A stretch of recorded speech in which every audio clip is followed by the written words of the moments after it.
Right, here we go. Another one. So we are, as you can see, a minute. The bed is now gone. I've ruined that.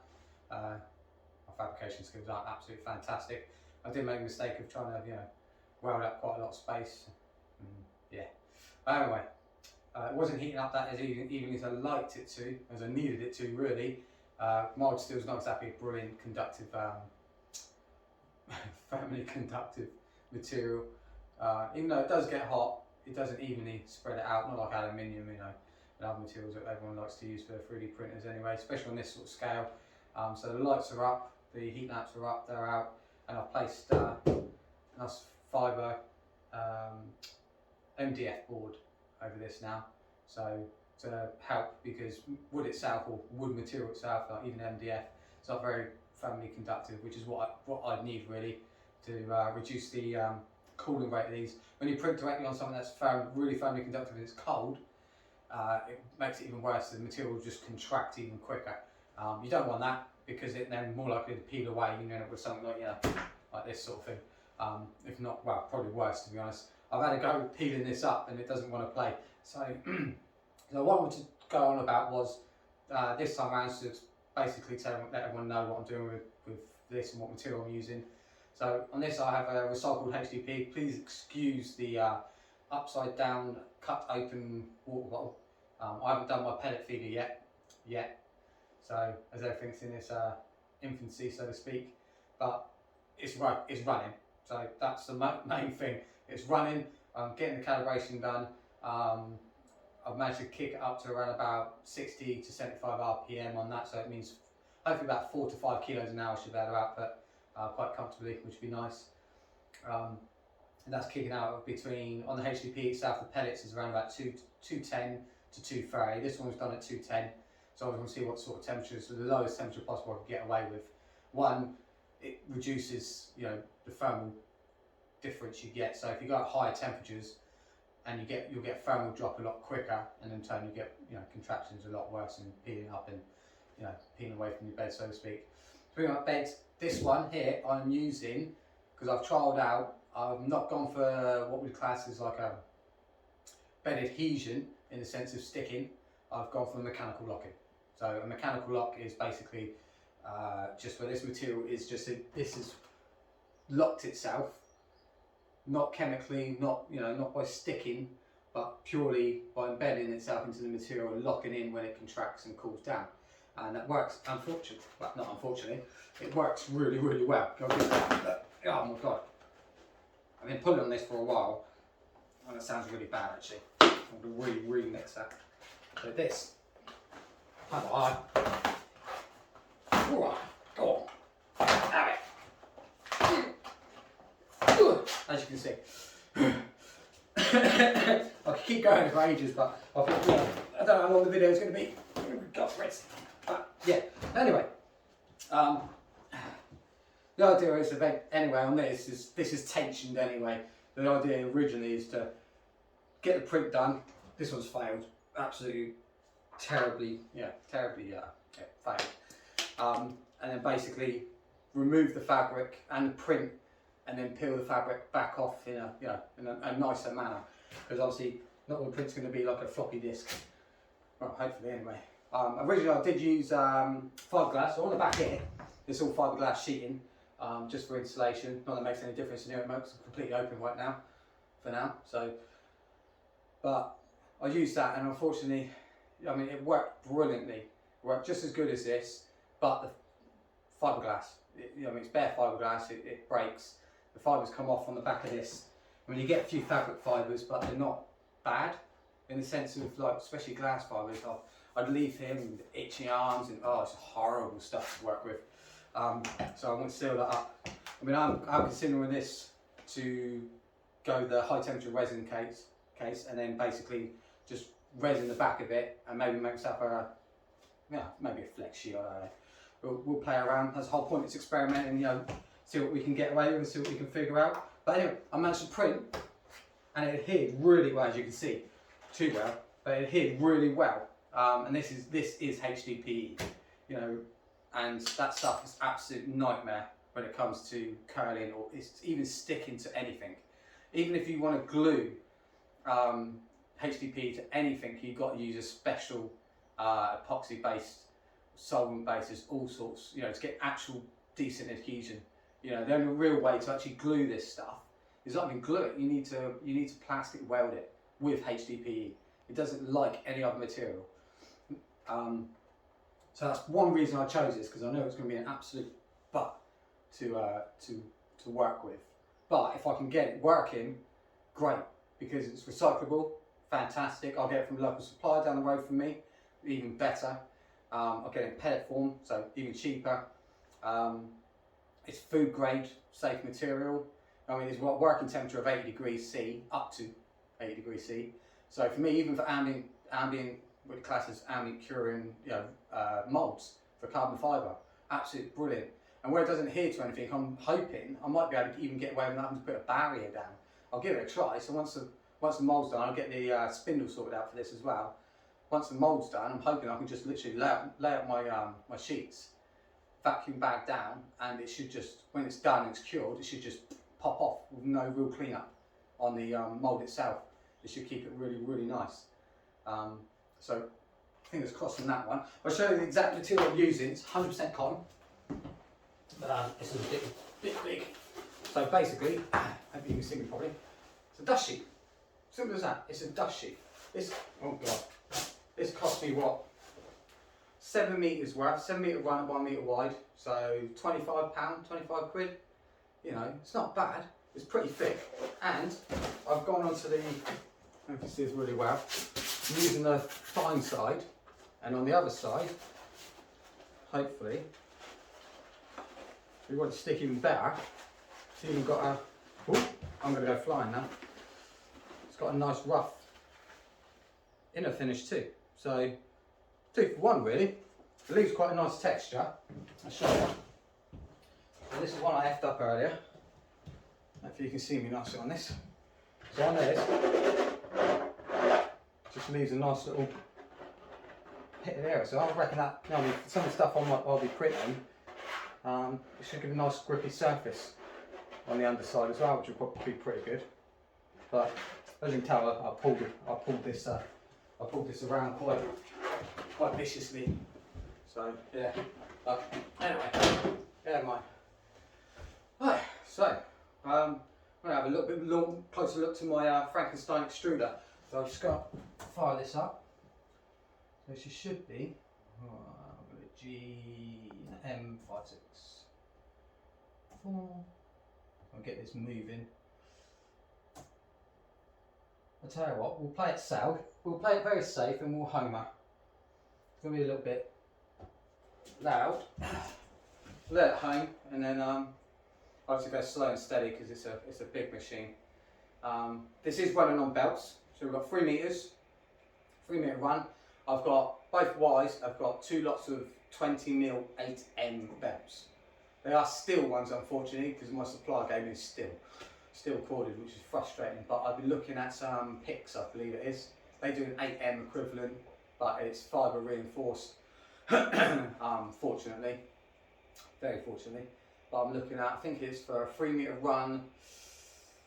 I think it's around about £35 a go, a belt.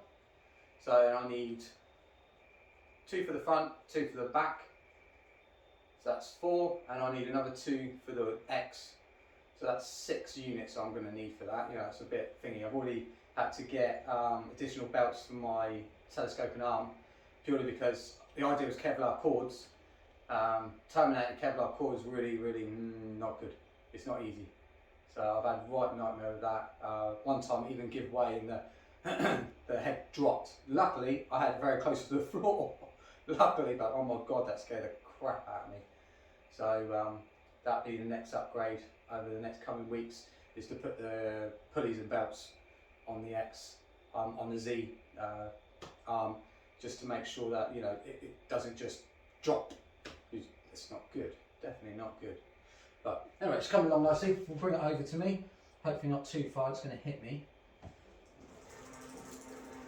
Probably really stupid. Don't do this at home. It's probably really frigging stupid of me to be stood right in the middle of this thing. If it decides to have a little bit of a hissy fit, I'm a little bit buggered. Should be alright.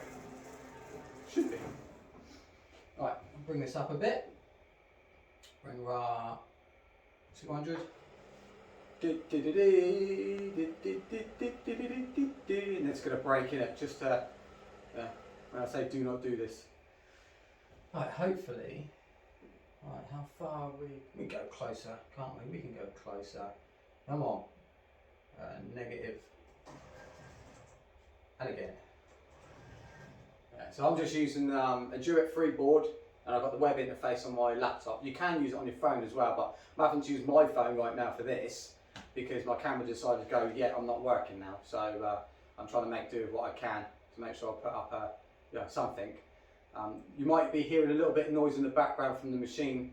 This is the servos themselves, keeping themselves, well, it's just the frequency from the servos mainly. I mean, I can hear a minor pulse in my ear, but I believe on the video it's really drastically increased. So I'll make sure this is all lined up. Give me a second. Yeah. Hopefully you can see the extruder okay.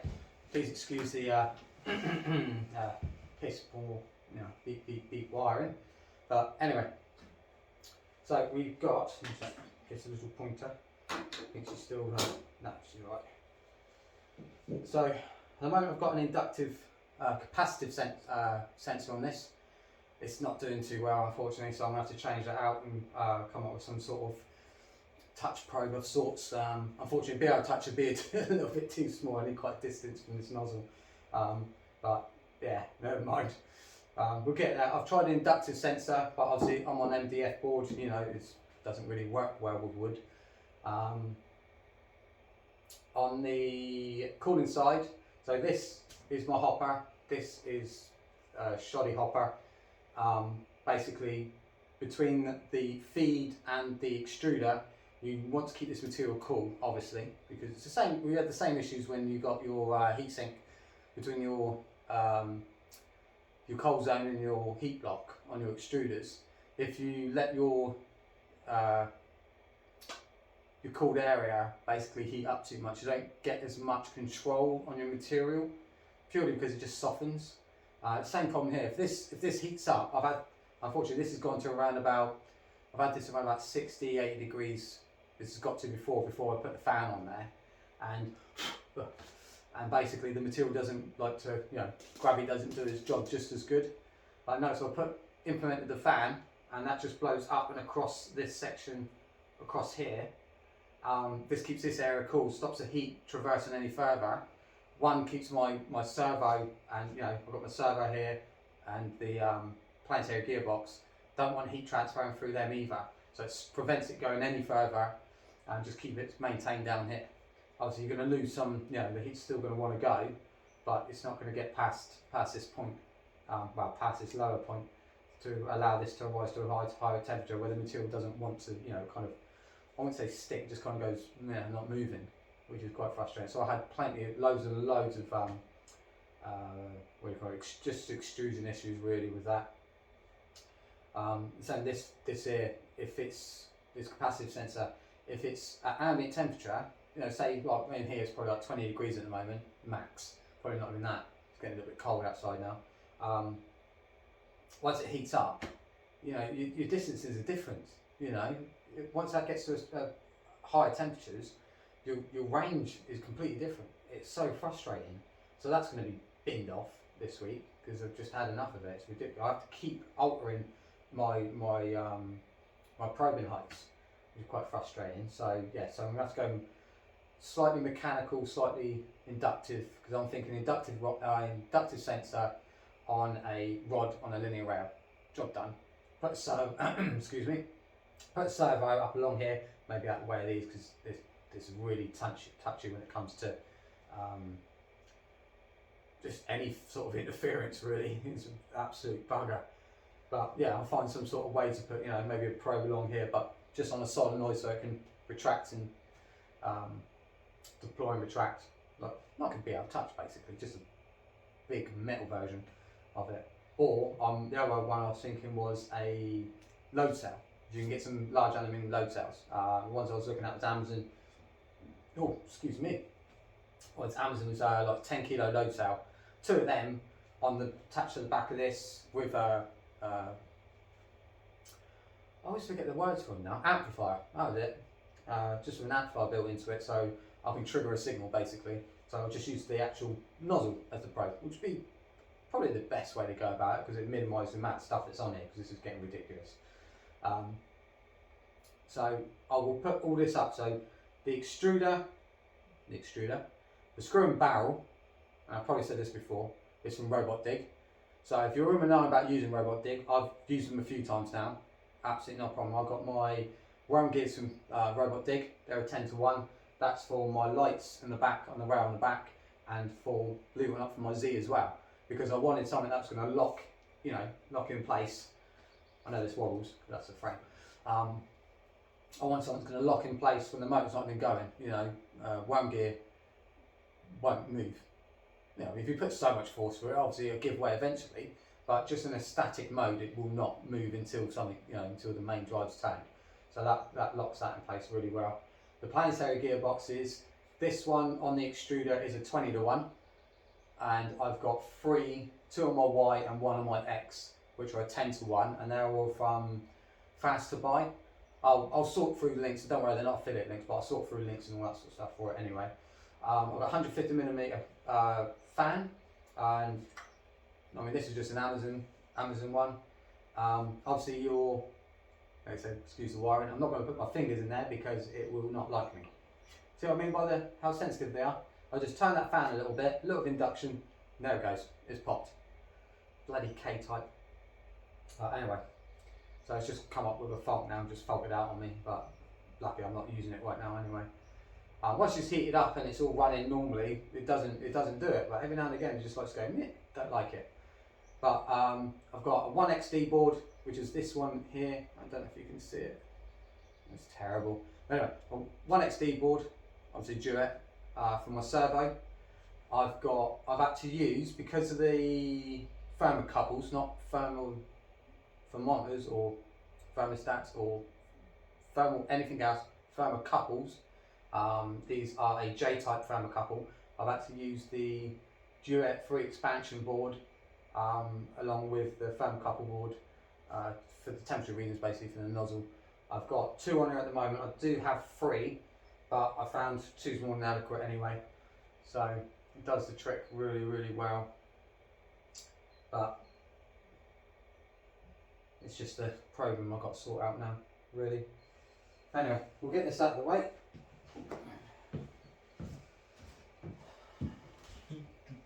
Oh yeah, vent closed, don't worry, I don't care. So, we'll hone this just to get it to go, out of my way.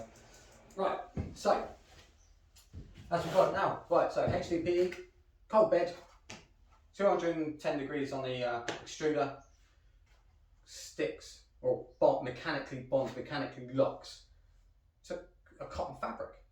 Easy peasy. So you think you could take your ender or your Prusa, whichever one you want, take your build plate, put some high temperature tape down, double-sided tape, which you can get from Amazon, easy peasy. Stick that down with a little bit of cotton fabric on it. Give it a go. You'd actually be able to print HDPE at home. Print out a cup, whatever you like. It's all food safe material. You look it up. HDPE is absolutely amazing bit of material. But it's hard to print. And because it's hard to print, people don't use it. Not many companies even do HDPE filament. So I go pellets anyway, so I'm very lucky in that sense. Think about giving it a go on my little modified Chonksy, to be honest, and maybe get some HDPE material in for that. But yeah, so 100% cotton, that's what I'm using right now anyway. I'm pretty sure there's other materials that you can use, as long as it's got some sort of weave. I'm even considering where this is it's still quite flexible. But I'm thinking I might even be able to get away with using some sort of Bioflex. They use it as like not replacement, equivalent like fiberglass or carbon fibre, but it's an organic material. Might be worth a go, but then cotton's that really, to be honest. There's no reason why you can't use it. Cotton's strong, but this is really strong stuff. I just need to let's give it another go. I just need to